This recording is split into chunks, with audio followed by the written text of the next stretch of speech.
Egun on, hiruratar guztioi, koronavirusaren pandemiak gure bizi baldintzak egoera berrietara egokitzera behartu gaitu. Lehenik eta behin eskerrak emana dizkizuet. Instituzio ezberdinetatik iritsi zaizkigun gomendio eta debekuen aurrean arduraz jokatzen ari zaretelako. Bereziki, etxetik ez irteteari dagokionez. Eskerrak baita ere, erosketa zerbitzua martxan jartzeko aurkeztu zareten 10 boluntario horiei. Egoera zailean dauden pertsonak laguntzeko hainbat eta hainbat jende aurkeztu izana, hirurazarro egoteko beste arrazoi bada. Egoera berria da eta hala da udalarentzat ere. Horregatik gutxieneko zerbitzuak ditugu martxan. Garrantzitsuenak aipatu nahi dizkizuet. Harrera bulegoko zerbitzua telefonoz edo posta elektronikoz jaso dezakezue.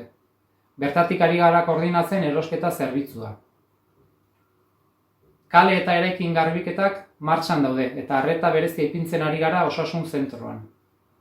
Eta azkenik ezinbestekoa den gizarte zerbitzuetako bulegoa. Bertan arreta jasotzen duten eta egoera zailean egon litzezken pertsona guzti horiei banan-bana deika ari gara. Euren berri izateko eta jarraitu beharreko gomendioak azpimarratzeko. Tarte hau aprobetxatu nahi dut eskara bat egiteko. Norbait ezagutzen baduzue, bakarri bizi dena edo egoera zailean egon litekena, deitu iozue. Euren berri izan eta kasua balitz gomenda iozue udalera deitzera. Alden neurrian lagunduko baitiogu. Amaitzeko, besarkada bat eman nahi diet gaizki pasatzen ari den familia horiei.